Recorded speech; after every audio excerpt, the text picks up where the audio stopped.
प्रथमे गुराजी को वंदना, द्वितीय आद गणेश जय जय माँ। तृतीय सिम रामा शारदा मेरे, कारज करो हमेश जय जय माँ।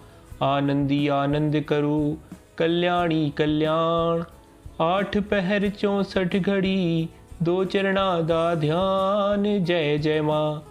उत्पन्ना एकादशी कथा। सूत जी कहने लगे, हे ऋषियों, इस व्रत का वृतांत उत्पत्ति प्राचीन काल में भगवान कृष्ण ने परम भक्त युधिष्ठिर से कही थी, वही मैं तुमसे कहता हूँ। एक समय युधिष्ठिर ने भगवान से पूछा था कि एकादशी व्रत किस विधि से किया जाता है और उसका क्या फल प्राप्त होता है। उपवास के दिन जो क्रिया की जाती है आप कृपा करके मुझसे कहिए। यह वचन सुनकर श्री कृष्ण कहने लगे, हे युधिष्ठिर, मैं तुमसे एकादशी के व्रत का महत्व कहता हूँ, सुनो।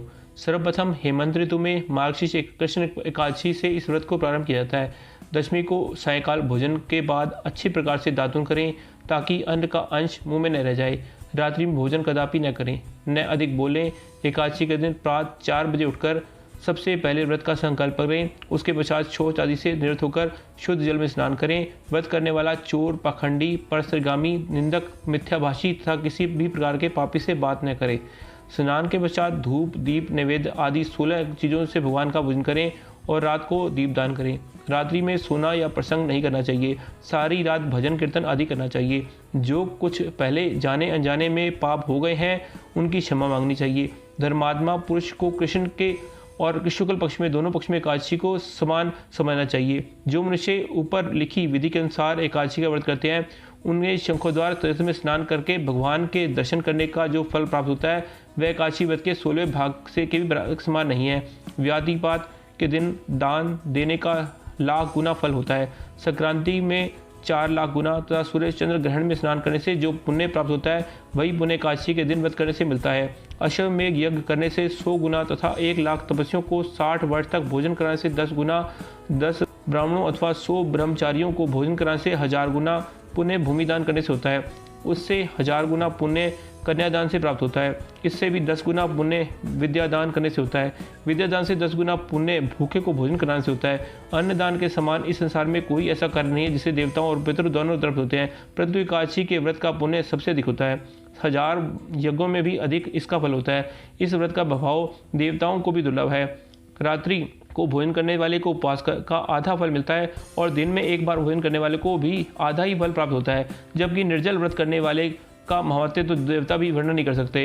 युधिष्ठिर कहने लगे, हे भगवान, आपने हजारों यज्ञ और लाख गोदानों की एकादशी व्रत के बराबर नहीं है बताया, तो सो यह तिथि यह सब तिथियों में उत्तम कैसे हुई बताइए। भगवान कहने लगे, हे युधिष्ठिर, सतयुग में मूर नाम का एक दैत्य उत्पन्न हुआ। वह बड़ा बलवान और भयानक था। उस प्रचंड दैत्य ने इंद्र, आदित्य, वसु, वायु, अग्नि आदि सभी देवताओं को पराजित करके भगा दिया। तब इंद्र सहित सभी देवताओं ने भयभीत होकर भगवान शिव से सारा वृत्तांत कहा और बोले, हे कैलाशपति, मूर दैत्य से भयभीत होकर सब देवता मृत्यु लोक में फिर रहे हैं। तब भगवान शिव ने कहा, हे देवताओं, तीनों लोकों के स्वामी, भक्तों के दुख का नाश करने वाले भगवान विष्णु की शरण में जाओ, वह ही हम तुम्हारे दुखों को दूर कर सकते हैं। शिव जी के ऐसे वचन सुनकर सभी देवता क्षीर सागर में पहुंचे। वहां भगवान को शयन करते देख हाथ जोड़कर उनसे स्तुति करके कहने लगे, हे देवताओं द्वारा स्तुति करने योग्य प्रभु, आपको बारंबार नमस्कार है। देवताओं की रक्षा करने वाले मधुसूदन, आपको नमस्कार है। आप हमारी रक्षा करें। देव भयभीत होकर हम सब आपकी शरण में आए हैं। आप इस संसार के कर्ता, माता पिता, उत्पत्ति और पालनकर्ता और संहार करने वाले हैं। सबको शांति प्रदान करने वाले हैं। आकाश और पाताल भी आप ही हैं। आप पितामह ब्रह्मा, सूर्य, चंद्र, अग्नि, सामग्री, होम, आहुति, मंत्र, तंत्र, जप, यजमान, यज्ञ, कर्म, कर्ता, भोक्ता भी आप ही हैं। आप सर्वव्यापक हैं।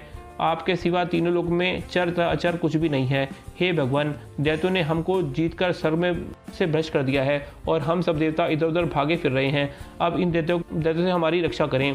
इंद्र के ऐसे वचन सुनकर भगवान विष्णु कहने लगे कि हे इंद्रो, ऐसा मायावी दैत्य कौन है जिसने सब देवताओं को जीत लिया है? इसका नाम क्या है? इसमें कितना बल है? किसके आश्रय पर है तथा स्थान कहाँ है? यह सब मुझसे कहो। भगवान के वचन सुनकर इंद्र बोले, भगवान, प्राचीन काल में यह नाड़ी जंग नामक राक्षस था। उसके महापरिक्रमी और लोक विख्यात मूर नाम का एक पुत्र हुआ। उसकी चंद्रावती नाम की नगरी है। उसी में सब देवताओं को स्वर्ग से निकालकर वहाँ अपना अधिकार जमा लिया है। उसने इंद्र, अग्नि, वरुण, यम, वायु, ईश, चंद्रमा, नैषरत आदि सभी स्थान पर अधिकार कर लिया है। सूर्य बनकर सभी को प्रकाश करता है, सभी ही मेघ बैठता है और सबसे अजय है। हे असुर निकंदन, हे दुष्ट को मारकर देवताओं को अजय बनाइए। यह वचन सुनकर भगवान ने कहा, हे देवताओं, मैं शीघ्र ही उसका संहार करूंगा, तुम चंद्रावती नगरी जाओ।